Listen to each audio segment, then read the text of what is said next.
I've always been, if you're the champion, defend your belt. It's a responsibility. You can't just, I'm going to sit out. I think you need to be reasonably active. I think you need to fight whoever's there. If you've got an interim champ, it's a no-brainer. Alex Volkanovski takes aim at Jon Jones, criticizing his lack of title defenses and suggesting the heavyweight champion should step away from the sport.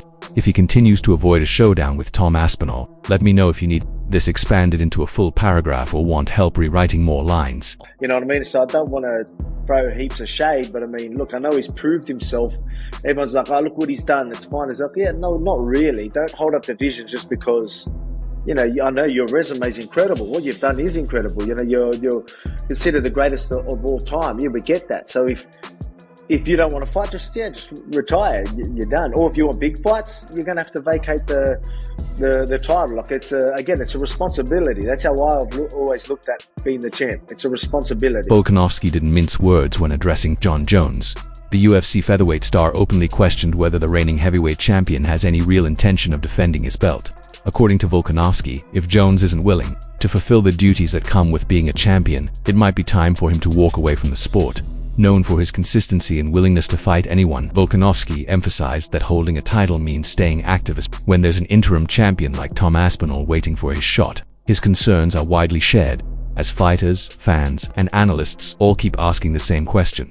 What's really keeping Jon Jones from stepping into the octagon against Aspinall? I mean, it's a tricky one, right? Like, it's just the fact that heavyweight champion, interim champion, it's the only fight to make. I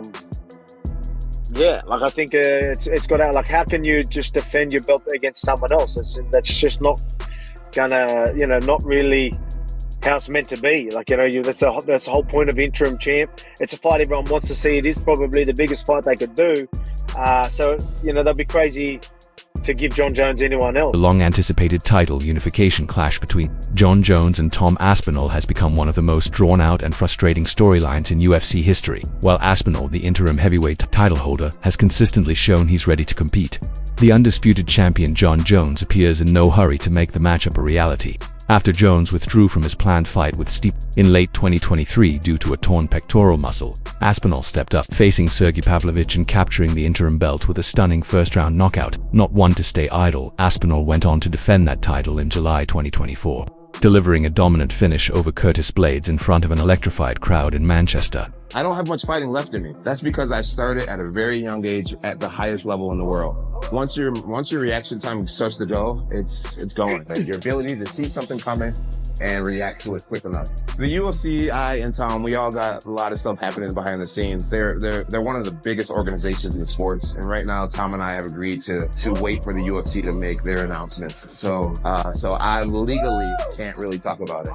Despite checking every box expected of a true champion, Tom Aspinall remains stuck in limbo without a confirmed shot at unifying the heavyweight titles. The UFC has teased the possibility of a matchup, with Dana White stating that Jon Jones has given verbal approval, but so far, no contract has been signed and nothing official has been announced. To make matters more uncertain, signs are now emerging that the UFC may be steering toward a different path, potentially matching Aspinall against Cyril Gane instead. Reports suggest that even Aspinall isn't on board with that direction, raising more questions about what's really going on behind the scenes. I saw an interview where it said you and Jon are aligned, and you guys have decided together to allow for the UFC to tell you what you're doing. Is that true? Nah, man, Jon's retired. What are you talking about, guys? Jon, you guys don't follow Jon on social media? I don't follow him on social media. He said that... No, me too, actually. Me too, but the guy is living his best life. He's had a fantastic career, we all know. We know Jon's a religious man, so I want to say God bless him moving forward in what he does with his life and his career. And, we move on. We move on. I'm the undisputed heavyweight champion of the world. I'm ready to take on all comers, get this division moving again. Us guys have been waiting around too long. The contenders are getting sick of it. Everybody's getting sick of it. Even the fans are getting sick of this stuff. So Jon's retired and it's time that we move on. Chael Sonnen, never one to shy away from bold takes, believes he's uncovered the UFC's real plans. During a joint interview with Tom Aspinall and Daniel Cormier, Sonnen noticed what he described as a subtle clue. when he floated a hypothetical scenario about Cyril Gane being in line for a title shot. Aspinall replied that he didn't think Gane deserved a championship opportunity at the moment, but it was the way Aspinall stressed the word think that caught Sonnen's attention. To both Sonnen and Cormier, it seemed like Aspinall already knew he was set to face Gane, but didn't personally agree with the UFC's decision to move in that direction. Tom says, I will not be fighting Jon Jones. You would know that he is retired. I'm the undisputed heavyweight champion of the world. Tom comes out and says that he is the undisputed champion. There was one tell later in the interview. I said, all right, Tom, let's say you're a matchmaker and you have to match up Cyril Gane. Do you think that Cyril should fight for a championship? There's two of them out there right now. And this was the most interesting part of the interview for me. And all I'm doing is trying to play poker with Tom. I'm just looking for a tell. And he said, no, I don't think he should be fighting for a title next. He emphasized think, which left a massive impression on Daniel and I that Tom is fighting Cyril next, but that Tom doesn't agree with that booking, that it should have gone to somebody other than Cyril. Tom Aspinall has expressed understanding for Jon Jones' situation, acknowledging that at 37 and after a physically taxing career, Jones may be approaching the twilight of his time in the sport. Aspinall made it clear he's not criticizing Jones. He respects what the former light heavyweight king has endured. Still, he believes Jones recognizes the danger in facing him right now. With his combination of size, skill, and surging momentum, Aspinall sees himself as a legitimate threat. He even pointed to UFC statistics that label him the most dangerous fighter currently active.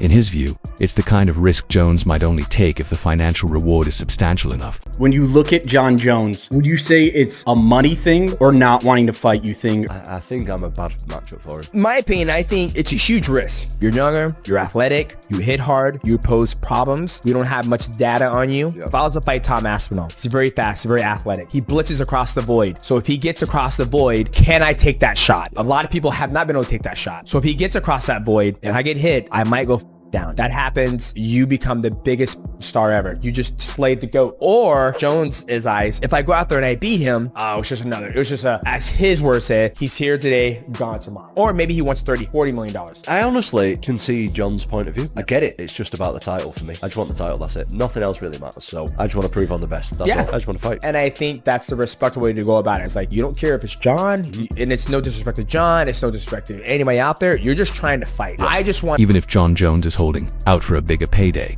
it doesn't make the situation any easier for Tom Aspinall. The interim champ has grown weary of the waiting, the constant speculation, and the feeling of being left in limbo. Fans share his frustration. More than 190,000 people have signed a petition on change.org, urging the UFC to strip Jones of his belt due to prolonged inactivity and his reluctance to face the interim champion. There was a brief moment of renewed hope during the UFC 316 press conference when Dana White claimed Jones had agreed to the bout.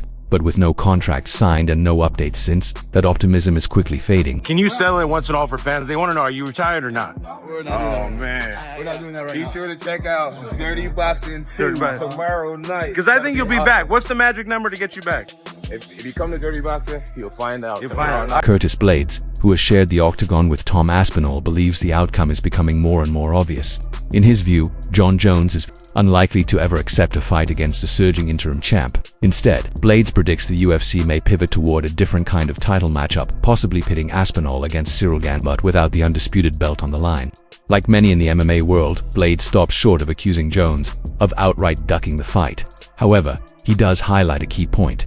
Jones has yet to defeat a top-tier heavyweight in his prime. His win over Cyril Gane exposed Gane's glaring grappling vulnerabilities, and his bout with Stipe Miocic was against a legend long removed from active competition. I think at this point, what's the excuse? Like at this point now, I don't know. That's what I'm saying, you know. I have no idea. I have no idea. Like, I'm not going to be disrespectful and say he's scared. He can't be scared. I have no idea. I just don't think, and I think that I said this the first time I brought this up, I don't think the reward is worth the risk, I think, on his end. It doesn't mean you're scared, but it's like he's had this great legacy, and I think like he feels as though like him beating Tom wouldn't add that much more to his legacy. And I think he's trying to get away with the fact, well, no, this is what I'm thinking he's thinking. I'm thinking he thinks that he can convince people that beating Stipe was like more meaningful. You know what I mean? Yeah, he's wrong, but you're right. He probably does think that, but if he were honest with himself, like, he hasn't beaten a real heavyweight, like a real prime heavyweight. You beat who he's got obvious holes in the grappling, and then you beat a old Stipe who was rusty and who did have you. He had you like, there were moments in that fight where Stipe, a younger Stipe, maybe takes advantage of those times he had him. I think if Jon were to beat Tom, we would all be like, okay, he legitimately is the GOAT. He legitimately won the heavyweight title. It would just, I think it would help him. I think it would help him more than, even if he lost. Because, bro, we get it. You're old. You're not a real heavyweight. We get it. You can lose. It's okay. Support for Tom Aspinall isn't just coming from within the UFC. Fighters from other disciplines are also backing him. One of the most vocal is Glory heavyweight kickboxing champion Rico Verhoeven, who has trained alongside the British star. Verhoeven didn't mince words in his assessment, saying he believes Aspinall would dismantle Jon Jones with ease. He praised Aspinall's world-class abilities both on the feet and on the ground, even going so far as to say the UFC interim champ is skilled enough in striking to compete at a high level in kickboxing. Coming from someone who has ruled that sport for years, the endorsement speaks volumes. There's one guy who could mimic a Jon Jones on the feet. It's Rico Verhoeven. He's gonna wipe the floor. He's gonna wipe the floor with Jon Jones. You believe Jon Jones 100%. Doesn't have a chance versus Tom Aspinall. Mark my words.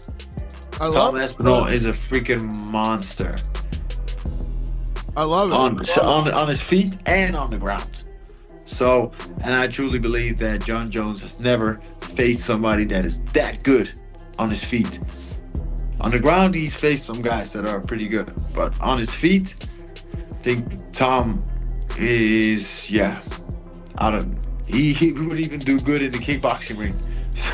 He would be a top competitor to fight me as well. Despite Dana White's repeated promises, growing doubt surrounds the possibility of a Jon Jones versus Tom Aspinall showdown ever materializing. Many within the MMA world are beginning to lose faith if the fight doesn't come together.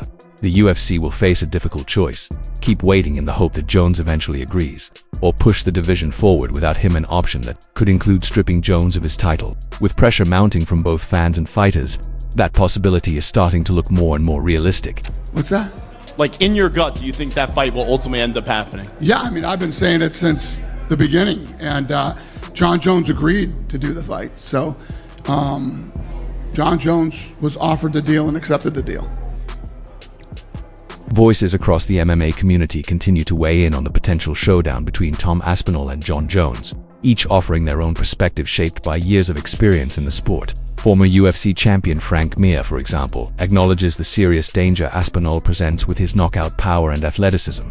Still, he leans toward trusting Jones's elite grappling and ability to dictate the pace from dominant positions. In Mir's view, Jones has already solidified his legacy in the sport, and taking on a surging threat like Aspinall might not offer enough upside. Any hesitation from Jones, Mir argues, isn't about dodging the challenge, it's more about making a strategic choice to protect his longevity and weigh the risks carefully. I think Tom might have the best chance of anybody to beat Jon right now. But that being said, I still think Jon wins the fight just because of his wrestling. I think he puts Tom on his back and is able to nullify his jiu-jitsu from being top position with his elbows and control. What does Jon win to take that fight? He goes out there and beats Tom. Is it really going to make or break his career? I don't think anybody cares. Meanwhile, Marcin Tybura offers a different take, one focused more on the promotional side of things. He dismisses the notion that the delay is about fear or reluctance. Instead, Tybura believes the UFC, along with the fighters, may be intentionally drawing things out to build anticipation. In his eyes, the extended timeline is a calculated move designed to generate hype and ensure that when the fight does happen, it grabs the attention of the widest possible audience. It's crazy to think what this guy is capable of and how quick that was, and where is the roof? That's the only question. Who can stop him right now? I cannot tell. I know Jon Jones in his prime time maybe, but now he might be a little bit older, and the skills might be not there. So I don't know. It's crazy where he's going. Israel Adesanya takes a more tactical view of the potential clash, focusing on how the early moments could shape the fight. He believes that if Jon Jones can establish his grappling game right away and dictate a slower pace, he could sap Tom Aspinall's energy and disrupt his trademark explosiveness. For Adesanya, it's all about rhythm and control elements he sees as key to giving Jones a viable strategy to shut down Aspinall's unpredictable and dangerous offense. Yeah, wins, Aspinall, Jon Jones? If that does happen. I don't know, man. But Aspinall, the way he dispatched all of us, the Russian guy, oh my God. But he's the same height as me, if not an inch taller, but thick. Yeah. The speed. Yeah. That's the thing that I'm like, okay, that's the danger. But again, grappling, he's a black belt. Leg belt. Who give him? John is. That's different. They gotta fight, but if they don't ever fight, we'll never. In Rashad Evans, speaking from his own experience in the sport, offers a more introspective take on the situation. He doesn't view Jon Jones' hesitation as a sign of avoidance, but rather as a reflection of maturity and careful consideration. Evans recognizes the pressure that comes with preserving a legendary legacy and suggests that Jones' decisions are likely influenced by deep personal reflection rather than fear of competition. While he respects Tom Aspinall's impressive rise, Evans empathizes with the mental burden that comes with staying at the top and believes Jones' mindset is shaped more by the weight of legacy than by any doubts about his abilities. All right, last thing. Jon Jones, Tom Aspinall, who you got? I got Jon Jones. I think Tom Aspinall is a man, but I feel like, Jon Jones is just another level. He can do it in so many different ways with his striking, with his grappling, and I feel like, being in a situation, coming in a fight where he's kind of being pushed into this point, I feel. Tom's a big boy. Yeah, but I feel like with Jon's a big boy too, and Jon knows how to fight like a big boy. Right. One thing I feel like what Tom does really well is he moves so well, and I feel like that may give Jon a little bit of trouble, but I feel like Jon is smart enough to figure it out. Georges St. Pierre takes a broader perspective, factoring in the realities of aging at the elite level of competition. While he holds Jon Jones in the highest regard, considering him one of the sport's all-time greats, St. Pierre is also keenly aware of how time affects performance. In his view, Tom Aspinall's youth, speed and explosiveness pose very real threats, particularly if Jones is even slightly past his physical prime. Still, St. Pierre doesn't count Jones out. He believes that legacy, pride, or the right incentives could be enough to reignite the legendary champion's fire and draw out a vintage performance. If I have to choose someone in his prime that I put in the Coliseum hand to hand, I think it would be Jon Jones. It's hard to deny that. However, nobody beats time, and Tom Aspinall is on a hell of a run now. So it's to see how they get a match. It's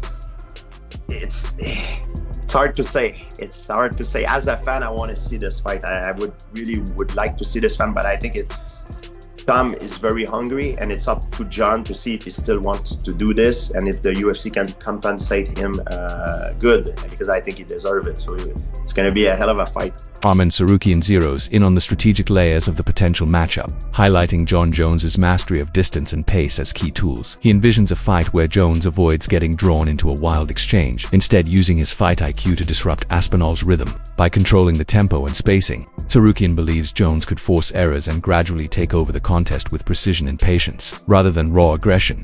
Who do you see as the #1 pound-for-pound guy in the UFC right now? Is it Makhachev? Is it somebody else? Of course, it's a Jon Jones. Jon Jones? Yeah, for sure. Yeah. We got to get him fighting Tom Aspinall maybe this summer. Yeah, that's the fight everybody wants to see, even me. And because young guy versus GOAT and real heavyweight. So I feel like it's gonna be hard for Jon Jones. Cain Velasquez approaches the potential matchup from a stylistic angle. While he acknowledges Tom Aspinall's raw power and impressive athleticism, he also points out a certain level of predictability in Aspinall's fighting style. Velasquez believes that a highly cerebral fighter like Jon Jones could capitalize on that, using his trademark patience and strategic mindset. With careful preparation and sharp timing, Jones could systematically dismantle Aspinall's offense over the course of the fight, turning small openings into long-term advantages. What do you think of Tom? Great, obviously, champion of the world. Amazing, he's beaten some tough guys to get there. You think he beats Jon Jones? No, I don't think he does. Why not? So me just watching him, I kind of see his pattern a little bit and his striking, the way he comes in and strikes. And I think Jon sees it too. Jon's a studies man. He does his homework. He's a master at this. He's gonna know what to do. So I don't think he beats Jon. No. The simple fact is the way Tom he does have a pattern that's somewhat easier to find when he comes in and strikes. And I think what we're talking about. A lot of things come with that. It's disguising your pattern. It's throwing fakes here and there before. But when he comes to attacks, he comes in and attacks. It's 100% full go. He comes in, glides in, lunges in, and does his attack. Again, not that it's not effective. It is. He's done great things with it. The type of guy that Jon Jones is, I think he studies them and he beats them because of that. For now, all signs point to Tom Aspinall being matched up against Cyril Gane, regardless of whether that's the fight he truly wants. If that bout goes forward, it could signal that the UFC is ready to move past the long-hyped clash with Jon Jones. Fans may be disappointed, and Aspinall may not support the direction, but the sport presses on. Whether that leads to a new undisputed champion without Jones or eventually convinces the legend to return remains uncertain. One thing is clear though, if Jon Jones doesn't re-enter the picture soon, the growing perception will be hard to ignore that the greatest fighter in MMA history is walking away from what might be the most dangerous challenge of his career.